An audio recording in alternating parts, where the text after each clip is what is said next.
Hey, this is Todd Eccles with the Patriot Defense Podcast, and I just wanted to jump in here and let you know I've been having some troubles with my mixing board, and it likes to cut out on me, and that's what it did on the last podcast. I'm going to go in. I did do a YouTube live video of the podcast, and so I'm going to go in there. So I pretty much lost all my audio for the podcast, but I can go in on YouTube, and I think I can extract the audio from there. And if I can, I'm going to try to load it up and create an audio version of the podcast. So I am going to try to do that. Now, I'm not certain what the audio quality is going to be, and so I'm just going to throw that out there. I'm not certain what it's going to be or what it's going to sound like, but I will do that because I know people do like to listen to a podcast when they're driving to work or just out and about, whatever you're doing. So I appreciate your understanding, and hopefully in a couple weeks or next time I do the podcast, I'll get it back to the good or better. I don't know how good it is, better audio quality that you guys are all used to. Thank you for your patience. Thank you for your understanding. And as always, I thank you for listening. Bye. I pledge allegiance to the flag of the United States of America and to the republic for which it stands, one nation, under God, indivisible, with liberty and justice for all. Guns, self-defense, concealed carry. This is the Patriot Defense Podcast. From the War Room in Idaho's high desert, here's your host, Todd Eccles.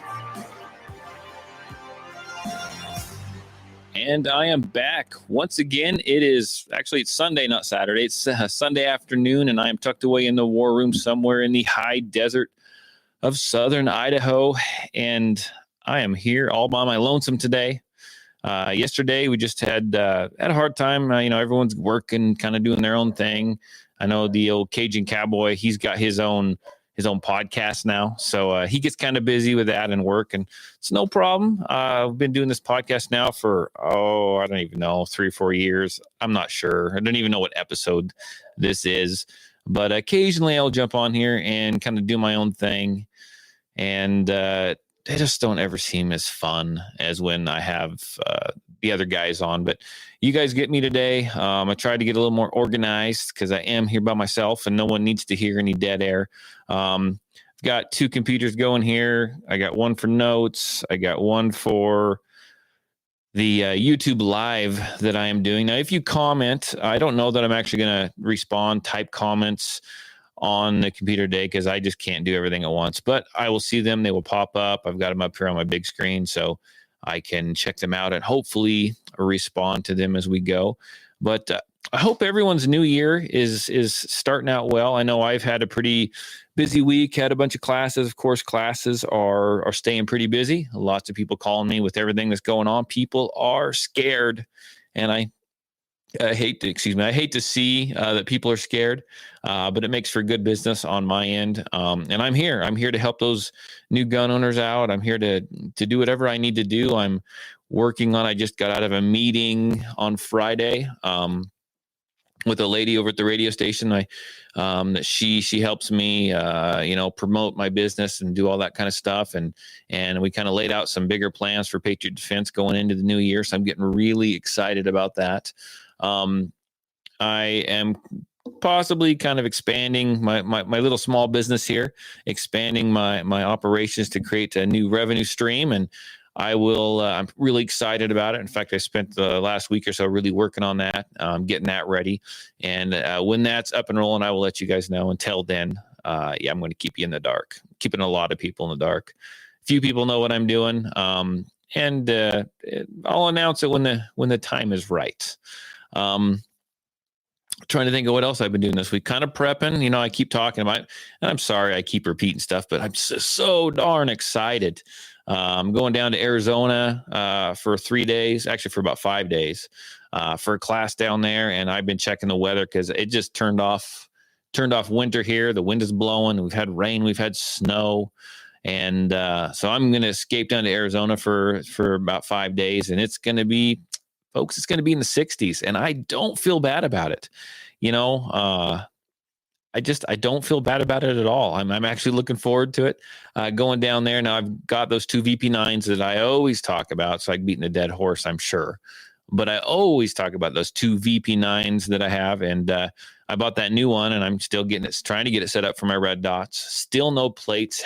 No plates have arrived yet. I've been posting stuff on the Facebook page, which reminds me, if you want to follow me on my Facebook page, you go to Patriot Defense. That's the Facebook page. You can find me there. And I posted up some pictures, and HK, I've been on the HK handgun forum or whatever it's called. I don't really post there much. I just kind of poke around to see what's going on. And HK Parts actually jumped on there, and they have showed pictures of all the red dot plates. Red dot adapter plates are they're getting them finished up. Supposedly they're going to be available in a week or two, and I have got every alert known to man set up on my computer. So as soon as they show up, hopefully I'm alerted and I can get the 2 plates that I need. I'm looking forward to that. But in the meantime, I upgraded that my new VP9 with the new trigger, and I was having some issues with it.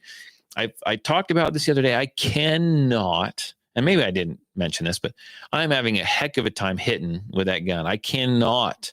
I mean, I'm like a 1/4 inch low repeatedly. Like pick up my old one, I'm dead on. I pick up any other gun, I am dead on. This gun is almost just a spitting image, just a complete absolute replica of my old VP9. And I am hitting a 1/4 inch low. 1/4 inch low. I put 50 rounds into a hole a 1/4 inch lower from where I'm aiming, and I could not figure it out. So the other day I got the idea, hey, Todd, dummy, go out there and swap some slides. So I put the new slide to the old lower and vice versa, and nothing. I could not figure it out. I could not figure out what was going on. It wasn't my trigger. It wasn't my trigger pull. I'm not flinching. I even put both guns, hooked a Mantis X up to both of my firearms. If you don't know what a Mantis X is, it's a little training aid, kind of a game thing that you can put on. It helps you train, kind of. You can game with others. You hook up with them online, but it's a little training aid, kind of helps with your trigger press, trigger control, and all that stuff. It's pretty slick. And I thought for sure it was me. I'm doing something wrong that I don't see. So I'm going to hook the Mantis X up. I actually shot better with the new VP9, got a higher score than I did with the old VP9. Now they're pretty close, but it was still higher. And I was like, I'm not flinching. What am I doing here? Got to looking. It's the front sight. Now the front sight's not off. Okay. The front sight is, and I go over that with a lot of people. They always tell me, oh, I'm not shooting well, so I have to move these sights. No. That's never the answer. Do not adjust the sights to make up for your poor shooting. And that's kind of what I was telling myself. I didn't want to adjust the sights because I knew it had to be me. But the sights are on, folks. I mean, literally the sights are on. I mean, left and right, I was perfect. It was up and down, and you can't adjust those sights for elevation anyway. And I was looking. And so the new gun has an XS called, I think it's like XS big dot sights or something. They said it was, I just watched the video literally 10 minutes ago on YouTube, and they said that they had improved and upgraded the sights on the new VP9 2020. They didn't. They suck. They're horrible. They're absolutely horrible at least for me and my shooting style. Absolutely hate them. So it's a blacked out rear sight, which is fine. What it is. The front sight has a giant dot on it.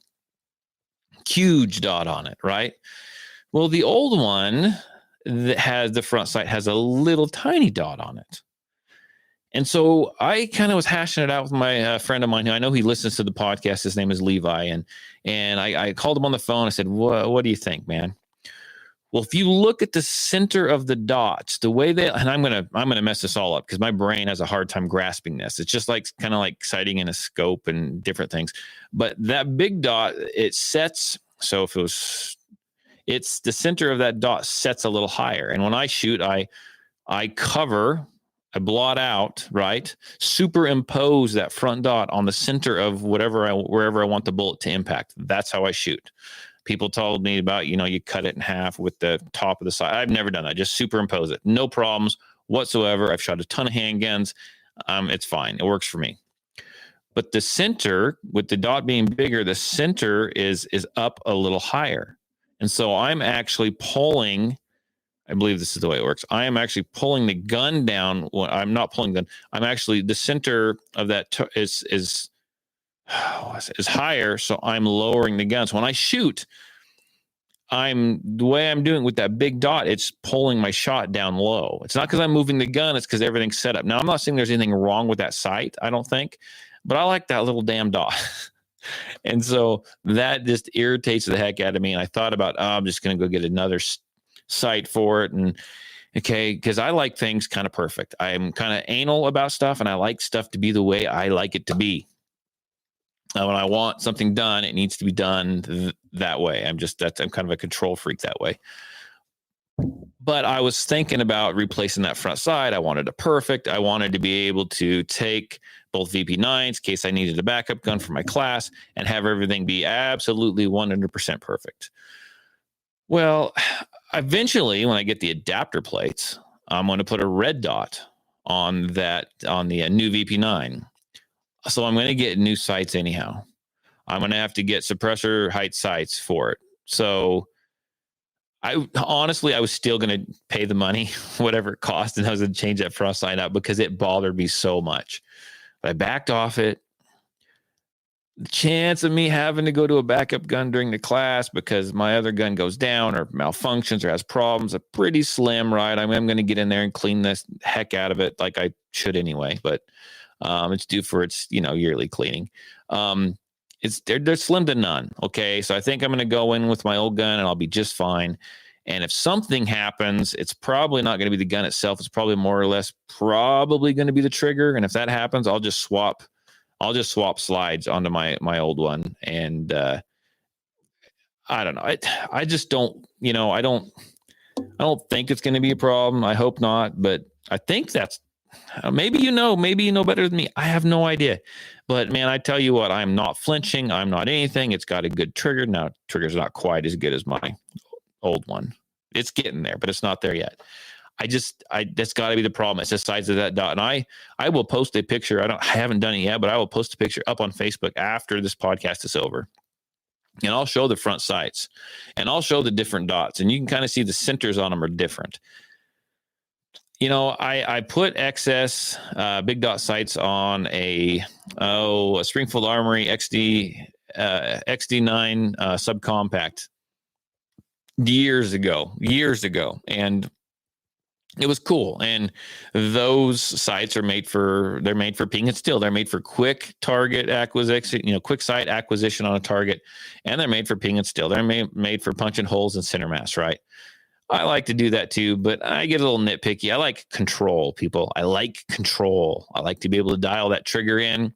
I like to stack shots. I like to put one, bullet after bullet in the same hole, right in the center of that bullet. I really enjoy that for some reason.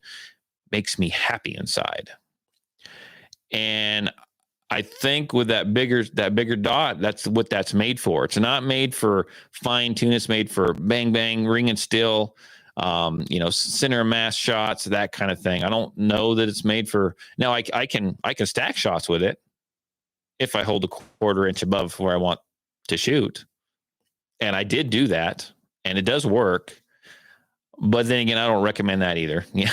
Fix the gun, fix something, whatever is going wrong, so that bullet's going to impact. Don't hold high or low or left or right for the shot. That's not the way to do it. But anyhow, that's been my big struggle. But that's just a me thing. The gun is fine. It's just a me thing. And I knew that going into it. And I never once, I'm blaming the sights now. I'm not blaming the gun. I'm blaming the sights, but the sights are dialed in and on. That's just a little different style.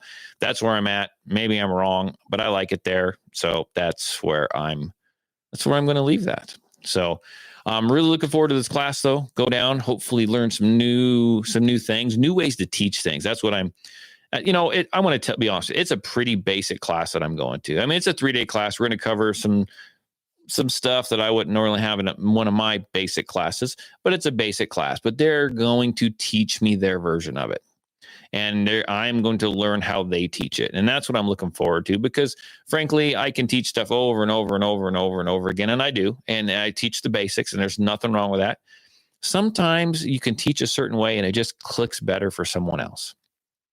That's kind of what it's kind of why I'm going. I'm kind of, maybe I can, kind of spice up what I teach a little bit, learn a different way to explain it. Kind of looking forward to that. So, and it'll be just fun to get down there in warm weather, shoot a bunch of rounds. It's like an 1,800 or 2,000 round class. Shoot a bunch of rounds while I'm down there. And it's Arizona, folks. And I like to run, and there's some trails there. So I'll be doing that in the evening as well. So maybe I'll get bit by a Gila monster, a Gila monster. I don't, rattlesnake. Who knows? But it's, I'm looking forward to it. It's going to be a fun trip. So I look forward to reporting back on that. Now, I had some other stuff coming up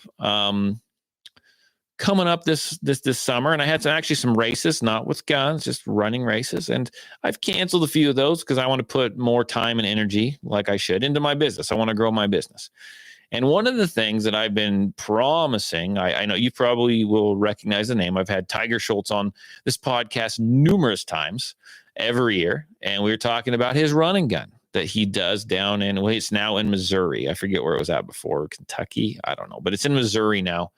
And me and my buddy Levi were talking about going, and I was supposed to do my 100-mile race, and I could still do that one. I don't know that I'm going to, but I thought maybe I'd head down there, practice and see what that's all about, and get some trigger time and do some awesome podcast episodes while I was down there. Well, and it's good for Tiger. I'm not mad at Tiger, but Tiger put up a sad post the other day. He said that, congratulations to Tiger. He got accepted into grad school, and he's been trying to figure out how to do it all, and he just can't do it all this year. And so instead of dropping out of school and doing the run and gun, which is what I would do, I don't recommend people doing what I do. I always tell people, do as I say, not as I do.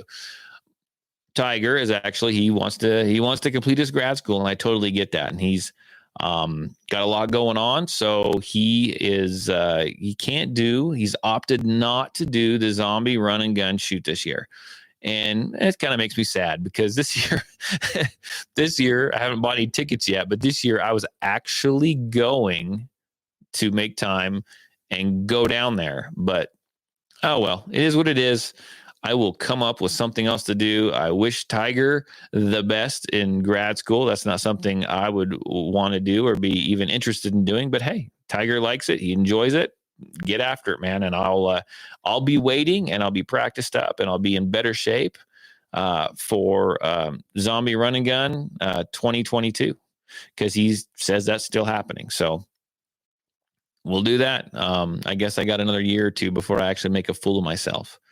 Actually, probably if I'm going to do that, I should probably start shooting my rifle. That would probably be I should probably buy some 223 or 5.56 ammo if I could find some. Maybe it's a good thing that did get pushed to next year, because I'm really honestly not ready. I haven't shot my rifle in years, and I maybe have like 26 rounds of 5.56 or 223. So this might be a blessing in disguise. I haven't decided yet, but it is what it is. I'll be ready. Tiger, if you're listening to this, I'll be ready in 2022, and I'll be a force to be reckoned with. No, probably not. But it was kind of nice to say. I kind of looked kind of like saying that. So one more thing. Actually, there's lots of things. Actually, I got a whole list of things here, and I don't know that I'm going to get this to go a full hour. I tend to talk fast when I'm by myself. And there's not a lot of dialogue, because I can look over here at the chairs, and the chairs are all empty. Nobody's here but me. So I will probably talk pretty fast and get through everything that I need to get to. I'm pretty horrible when it comes to that. So I want to touch on a couple things. Another one of my favorite topics, besides talking about, I don't know, my VP9, I really like to talk about my VP9, is I'd like to touch on, just real quick, on the NRA. I get so much hate mail for my stance on the NRA, and I was doing my radio show the other day, and I had I got a text, a nasty, well, it wasn't a nasty text, but it was a text message that was sent to me. And we were commenting on the NRA. We we're commenting on how the left was trying to go and they were trying to take down the NRA, right? They were trying to take them down in lawsuits and all kinds of stuff. And they wanted to bring the NRA down. Well, I don't. And the guy on the radio show, he asked me, he goes, so, I mean, do you want to see the NRA? I said, you know what? I don't mind if the NRA goes away. I really don't want to be it because I don't want it to be because some anti-gunners on the left decided to sue them and make them go out that way. Now, if that happens, it happens. I don't want to see it happen, but it may happen. What I would like to see happen is I'd like to see the NRA break down, fall apart, reorganize, and come back up again, rise like a phoenix from the ashes and do what they were meant to do. Do what they started out doing, okay? We don't need all these people making all this money up top. We don't need the greed and the corruption and the I'll do this for you if you do this for me kind of stuff. Because to a certain extent that's okay, but it gets bad. And then all of a sudden you're given, some executive is given his son-in-law or brother-in-law all this business at some law firm, and they're funneling a bunch of money through there, and it just gets ugly, gets bad. And while I was talking about this, I get this text from a local guy here, and he's like, in fact, I'll tell you what I'm going to do. If I can find it, which I may not be able to. Oh, right here.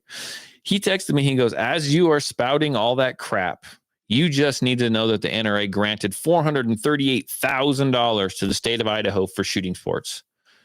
Fantastic. I'm glad they did that. But that doesn't make up for all the other stuff that they've done. They're essentially that 438,000 or whatever I said, that is a drop in the bucket from the amount of money that they get from their members. And they've taken that money from their members and they've wasted it. They've spent it on, suits for Wayne LaPierre and vacations. And I read one article where some guy was a newer executive, right? He'd come up through the ranks. He got up into the executive level. I don't have this guy's name, but I read this in an article that he had they were going on some like business trip, and he came out and said that he went and got a room at a local hotel, a pretty nice hotel, pretty nice one. And one of the other execs said, hey, where'd you get your room at? And he's like, well, I got my room over here. And you're like, no. You're an exec. You need to get 5 stars. You need to come to this place and get a room with us and hobnob with us. And so they made him cancel his room and go spend more money and get a room up there with them. That doesn't need to happen. Honestly, that does not need to happen. It's I don't even know what to say. I don't even know what to say. That's just a waste of money. It's a blatant waste of money. That's all it is. And that's how they have fallen apart, right? They need to fall apart. They need to reorganize, get rid of the people that have been there for thousands of years and get a new leader, right? Get rid of Wayne LaPierre. I spend $35,000 on a suit, get rid of him and start doing what they were meant to do. And that was to protect our gun rights, to help lobby for us all. And I know that stuff takes money, right? But you can do that without staying at a 5-star hotel. You can do it. I mean, look at places like GOA and grassroots. I mean, this is what we need to do. So to that gentleman that got mad at me, they do some good stuff. They do, but that is a drop in the bucket. Imagine how much more they could do if they weren't wasting their money on stuff like that. Imagine how much more they could do. I mean, that's essentially, that's the way I look at it. That's the way I see it. So another thing that I want to talk about is there's a gentleman, and I can't believe around here that people don't know who some of these people. I hang out with guys that that train a little bit, that instruct, that own gun stores, all kinds of stuff. And there's so many people that don't know some of the bigger names in the Second Amendment community, in the gun community, in the instructor community. Now, I don't know these guys personally, right, that I'm going to talk about here, but they don't know names like Massad Ayoob. There's a lot of them that don't know that guy. They don't know big names like Rob Pincus. Ugh, are you hiding under a rock? Really? You don't know who Rob Pincus is? I personally like Rob Pincus. He does training. He does like his ice training and defensive. The defensive network. He does that as well.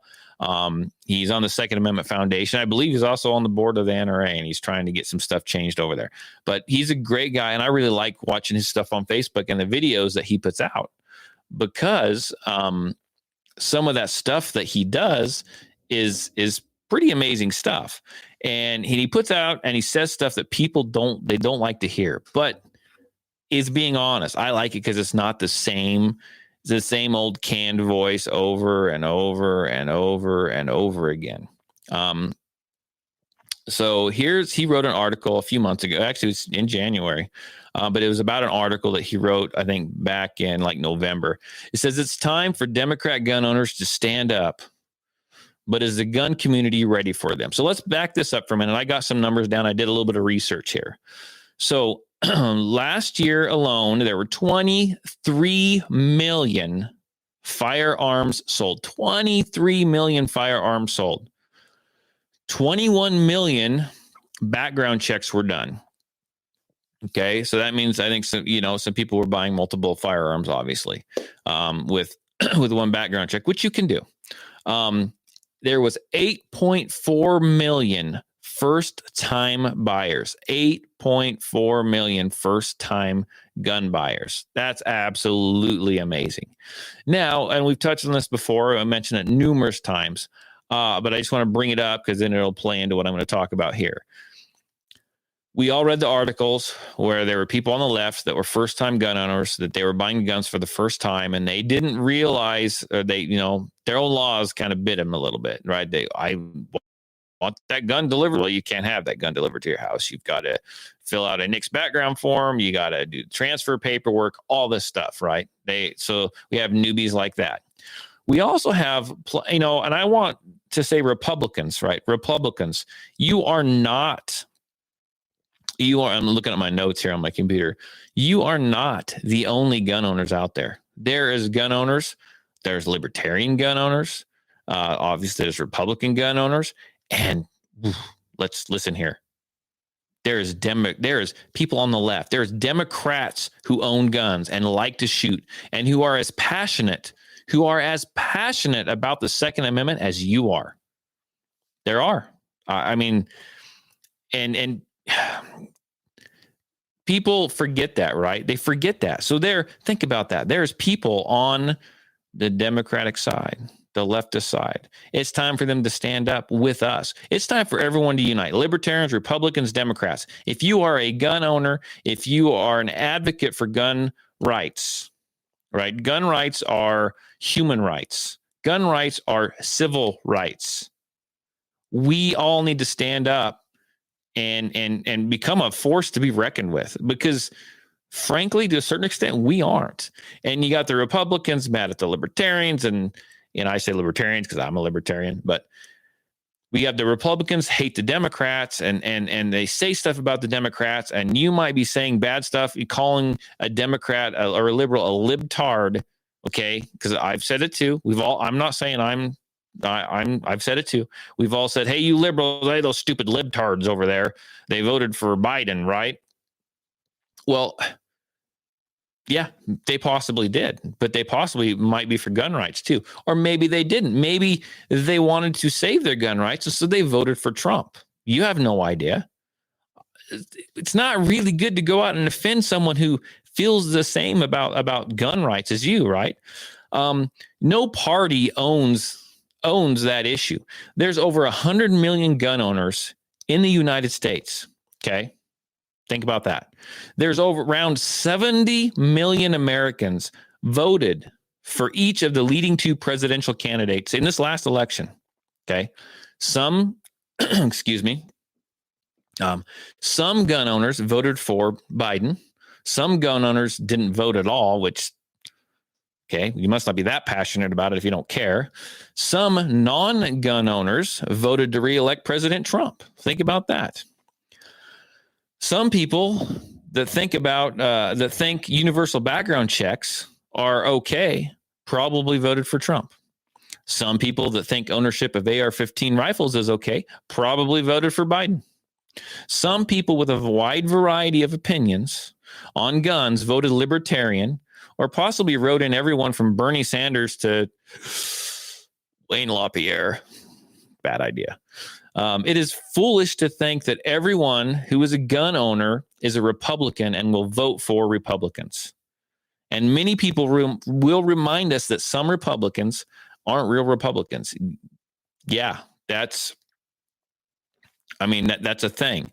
And yes, these are the same people. They are the same people who feel they can identify real gun owners based on their votes. You don't know who's voting. You got a lot of people on the left, Democrats, liberals, okay, let's use their proper names, that are gun owners, that want gun rights.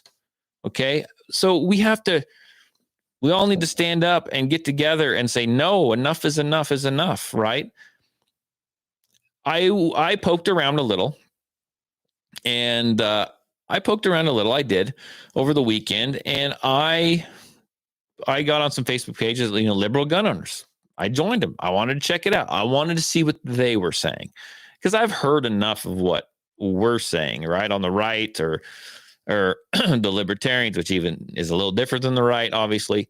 I've listened to what we're saying, but I've also heard now that I've read on these Facebook pages to see what kind of comments. There was an article that came out the other day, and I forget what city or state, and I failed to pull it up, and I apologize 100%.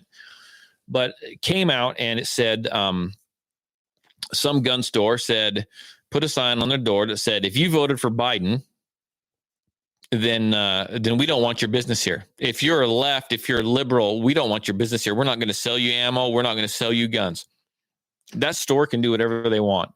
But here you go. You're ostracizing, right, a group of people that is honestly in your corner. They are honestly in your corner for gun rights.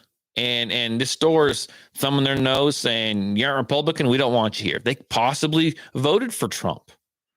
No one says they voted for Biden.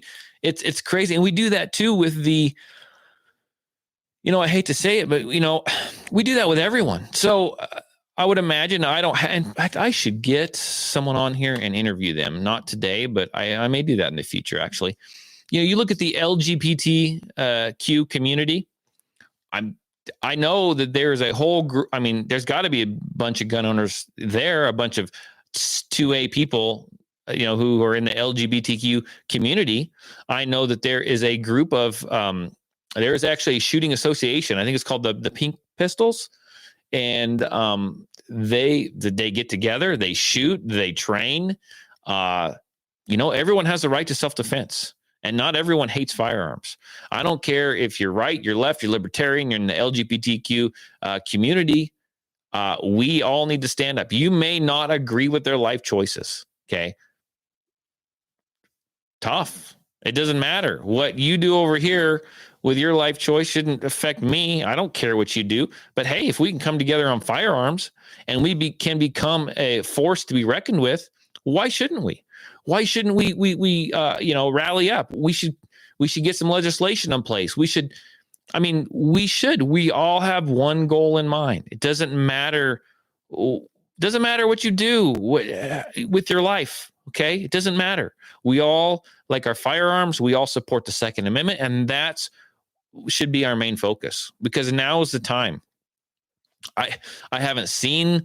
We've all heard what was going on with Biden and everyone else, right? We've all heard that. We've all seen that. We've seen them talk about it when they were coming up the presidency, and they say things here or there. And I'm not saying be unaware. I'm aware. I'm not, but I'm looking at it. I'm taking it a day at a time.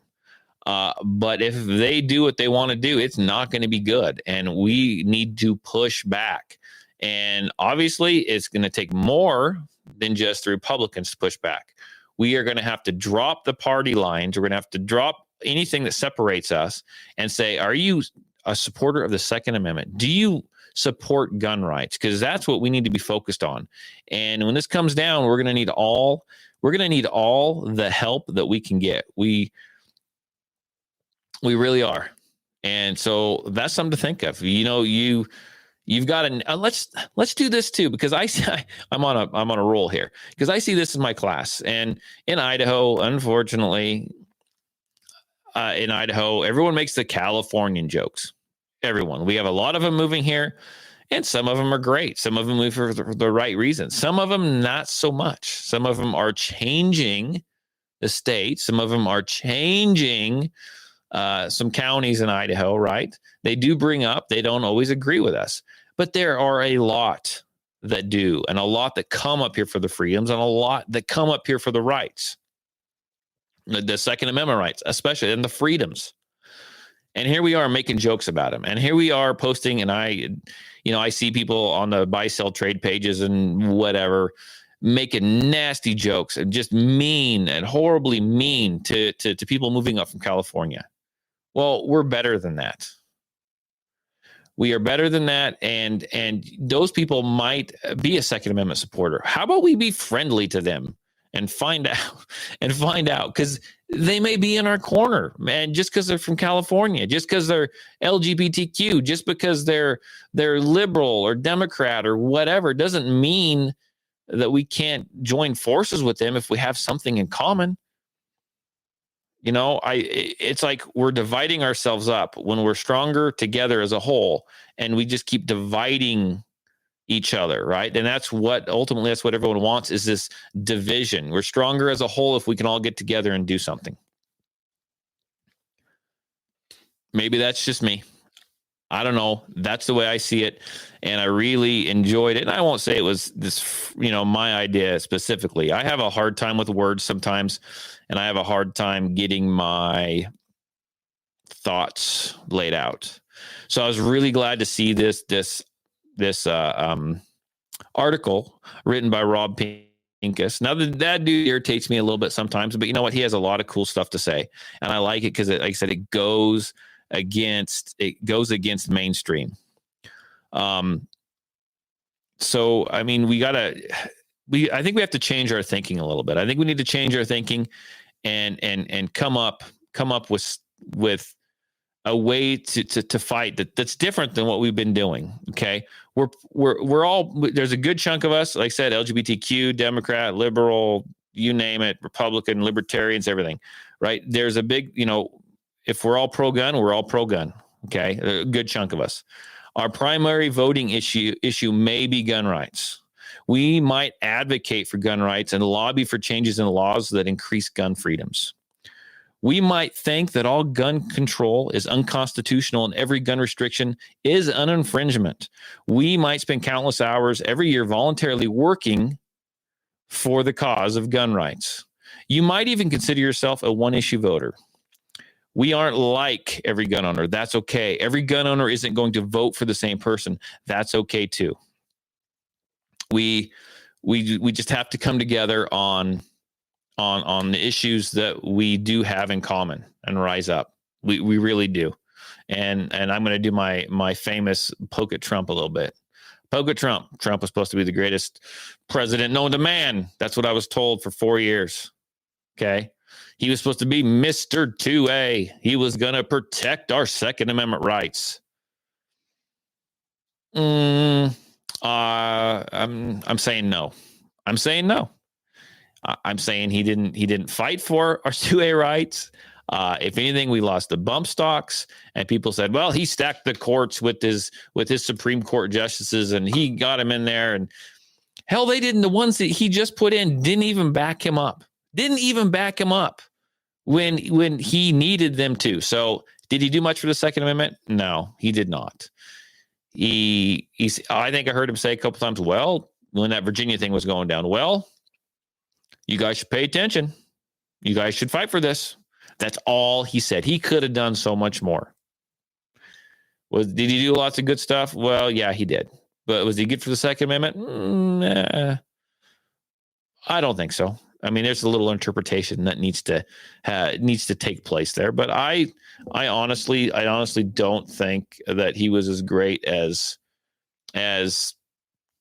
everyone thought that he was. Honestly, he wasn't in my mind, and we all know that. We all know where Todd stands on that. So, I'm trying to look here for just a minute. What else do I got going here?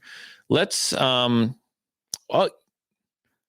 I want to play this little. I do have a news clip, and I forgot to play it. I had some issues with my board, and I try not to make it obvious when I have some technical issues, but I did. In fact, this podcast right now is probably only going to go out in YouTube form. My board just something happened to it. I'm not quite sure what. It just quit. It's still on, but it quit recording. So I got to figure that out.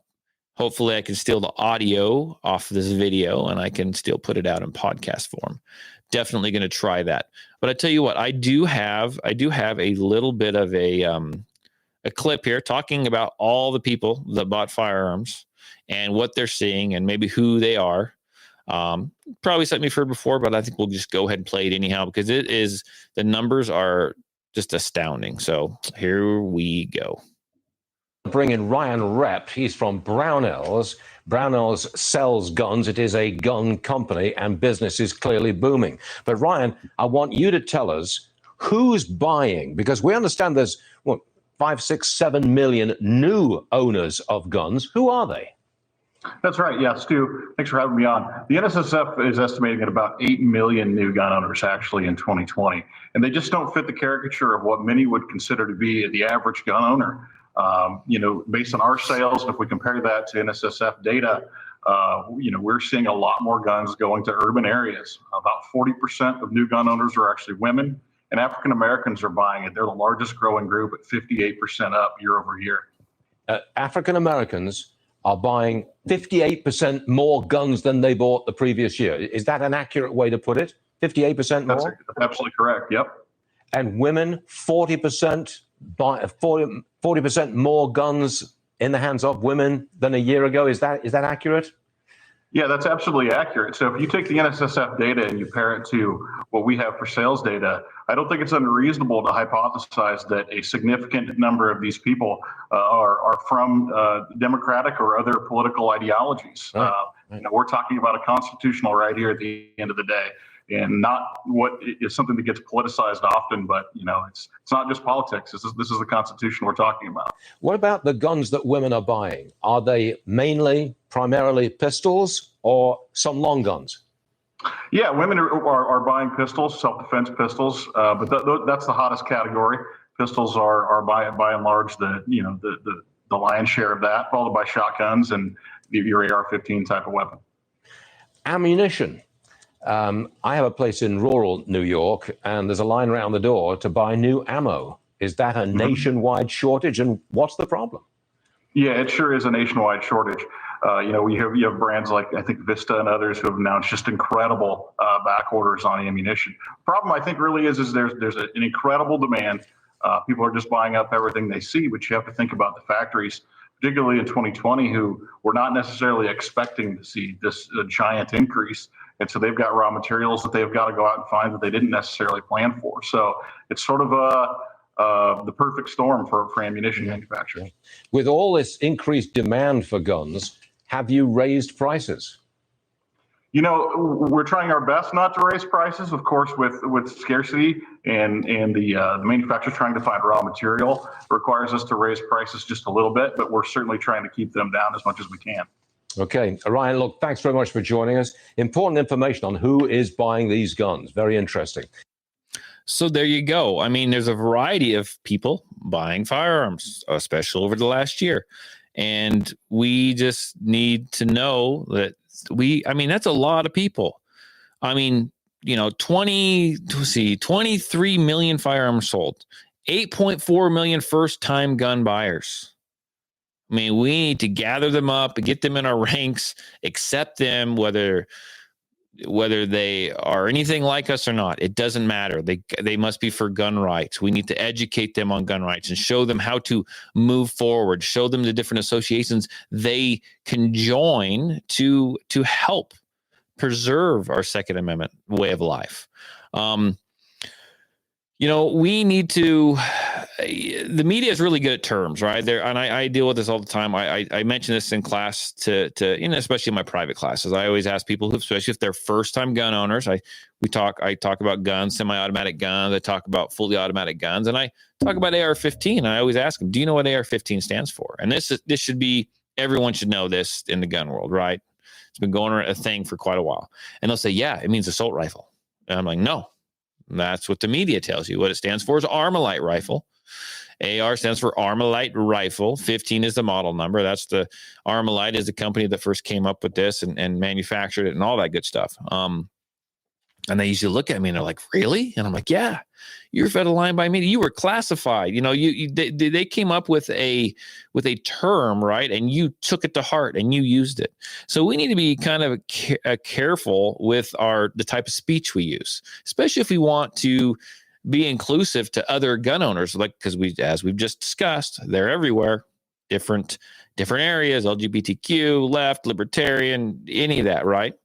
So we need to stop saying the left when we mean anti-gunners. We need to stop saying them when we mean gun grabbers.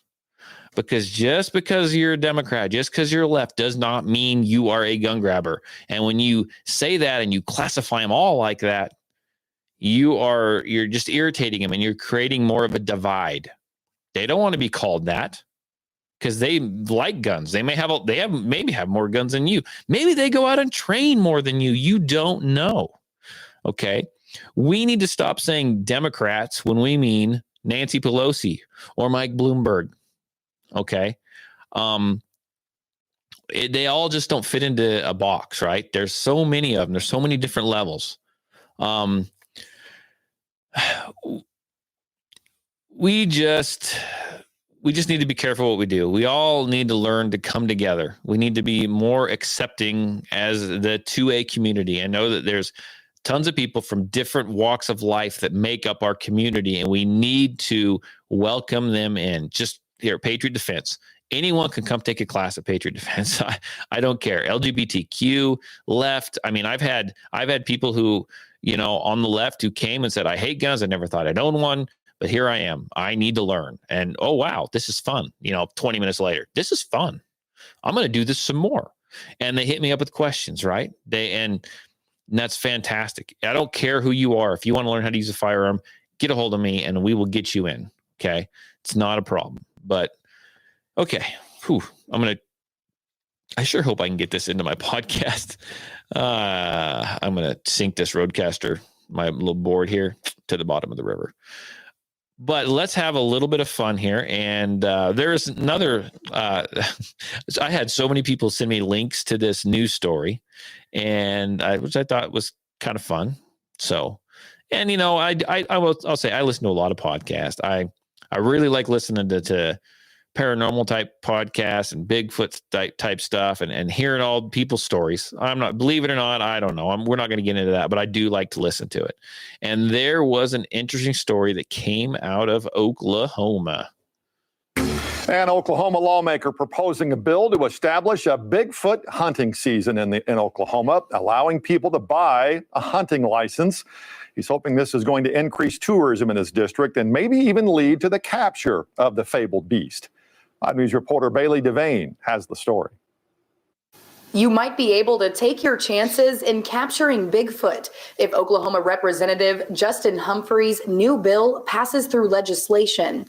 Humphrey says people would be allowed to purchase a license to hunt Bigfoot. He shared on his Facebook page that he does not want Bigfoot to be killed, but captured instead. This is my goal, is to try to get the wildlife department to maybe support a $25,000 bounty on Bigfoot, and that by doing so, we're going to have lots of people come out and want to participate in looking for Bigfoot. Humphrey says the Oklahoma Wildlife Conservation Commission would set Bigfoot hunting season dates and set the price of the licenses. In his Facebook video, he says he hopes these licenses would increase tourism to his district and boost the local economy. We believe if they come to our area, they'll want to come back. They're going to tell their friends. They're going to bring people back. We have a Bigfoot hunter here locally. The Milner family of Huntsville says their son loves to hunt for Bigfoot in their backyard, looking for clues and signs of the beast. He says he had a Bigfoot encounter of his own. I was asleep, and my cousin was still up during 3 a.m. Then she woke me up, then I saw she pointed out the window, and we saw red eyes. So glowing red eyes out the window. If Humphrey's bill passes, people would be able to purchase a Bigfoot hunting license sometime November 2021. Definitely would get him a license, just some memorabilia about it. It's something that he loves and enjoys. In Fort Smith, covering news where you live, Bailey Devane, 5 News. Well, the Oklahoma House finished their bill filings yesterday and will have their first legislative meeting to review these final bills, including this one, when the session starts on February 1st. We will have to keep an eye on that. That'll be a breaking news story, whether or not we can all gear up, go to Oklahoma and look for Sasquatch. I've got a gopher trap. Do you think that would work? We have to trap him. I don't think we can kill him. I think we have to trap him alive, and $25,000. Oh, we'll see if it passes. I'm kind of intrigued a little bit. Anyhow, I love those odd stories like that, and we'll definitely keep an eye on that. And sorry for some of that audio, those phone calls that they played on the news story. That wasn't on my end. That was on their end. They did not sound well. They did not sound good. But anyhow, maybe they interviewed him and maybe they were masking their voice because they were excited to go trap Sasquatch. Who knows? Okay, one more thing, and then we're going to finish this up before my Roadcaster Pro over here just quits working 100%. Fingers crossed. Locally, we've had a push, and I think we talked about this before, but locally we've had a push here for cities, and I think we had a big push for our state and even some local cities. I think if I read it right, there's like 5 of them that have created this a Second Amendment sanctuary cities, and they're trying to do that for the state. So the cities here in Idaho are Kuna, Star, Nampa, Gooding, or Eagle, and then just recently Gooding. I know Twin Falls, the big city just down the road for me, bigger city, they tried to do it, and they said, we're not going to do it. We're not going to do it. We're not going to sign on for any sanctuaries. That is disappointing. Well, it's a good thing I don't live in Twin Falls. So the little town, I made a decision this morning, and my wife just looks at me and shakes her head. I made a decision this morning. I'm not quite sure how to do it, but I'm going to round up some people, and I live in, tell you where I live. I live in a little teeny tiny town called Buell, Idaho. It's little. And, but we're kind of our own community. We're far enough away. We've got our own stoplight. We have our own restaurants. We have a couple banks, and we have our own huge 4th of July parade. So we're far enough removed. We're kind of our own big place here. So I am going to get some people together, and I am going to do some research, and I'm going to find out what I need to do to take to the city council and try to make the little town that I live in Second Amendment sanctuary city. Why not, right? I might as well. Now, whether or not the Second Amendment sanctuaries hold water, at least it says something, right? It says something that we, the people here, we like our Second Amendment rights. We're not going to give in. We're not going to give up. We're not going to go down without a fight. That's what it says. Is it going to hold water? Will the local anyone step in and meet the feds at the city line or city limit sign, or will the state meet the feds at the state line and say, nope, we're not going to do it. We're not going to help you. Go away. We don't want you here. I don't know. You never know. You never know until the rubber meets the road whether or not that's going to happen or not. But it's pretty symbolic. And I would kind of like to get that done. I really would. And I think I'm going to look into it. I've got a list of people already. I put a call up on my Facebook page, Patriot Defense Facebook page, to see if I could get anyone who wanted to do this. And actually, I might pull that link over onto my personal Facebook page and throw that up there as well. I would like to show up, a group of people show up and present them with some paperwork and say, I don't know how to do this, but this is what we want to do, and kind of see how it goes. I think that would be fantastic. So if you live in this area, if you live in Buell and you listen to the Patriot Defense Podcast, which you may or may not, I would love your help. That would be absolutely fantastic. Now, like always, I end the podcast almost the exact same way every single week. I do want to say thank you for listening to the podcast. Thank you for sharing it on social media. That's the best thing you can do, by the way, share it on social media. Thank you for watching YouTube Live, all 2 viewers. I appreciate that. I really do. I honestly do. I know it's kind of a weird time of day for it, but I do appreciate that. If you are on my Facebook page and I post this video up, if you share it on your social media page, that would be absolutely wonderful. I would surely appreciate that. Now, you can subscribe to the podcast, the audio portion of the podcast, on iTunes, Stitcher, Spotify. Anywhere you can find a podcast, you can find the Patriot Defense Podcast. And if you go to my Patriot Defense YouTube channel, now, I don't know how to use technology real well. And there are 2 channels that I have. And they both have the Patriot Defense logo. This logo right here. Right. I'm trying to look. This logo right here. There's 2 of those. One says Todd Eccles. One says Patriot Defense. Go to the Patriot Defense one, not the Todd Eccles one. I don't even use that.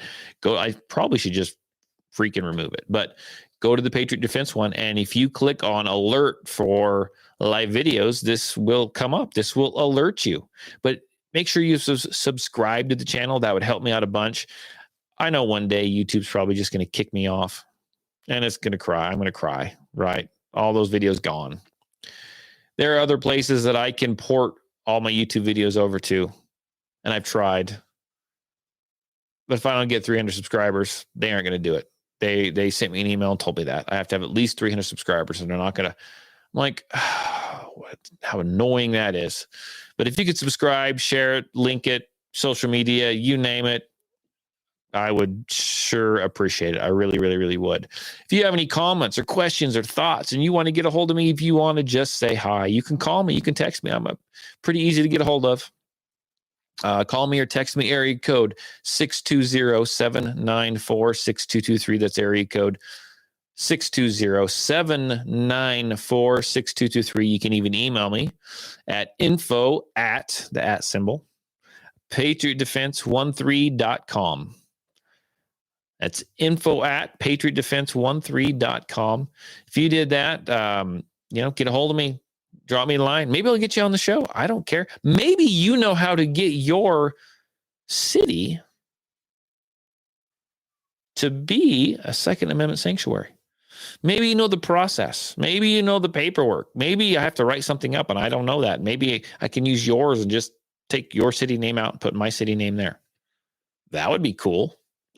Let me know. That would be fantastic. But until then, I don't know that I'm going to be doing a podcast this next weekend, because I'll be out of town for that training. So we will see. Maybe I'll do something. I don't know. Maybe I'll pack all my crap to Arizona with me if it's working. Who knows? But until then, you guys, I want you guys to have a absolutely great week. And I sure appreciate you listening. I appreciate you sharing it with friends. And until then, talk to you guys later. Bye.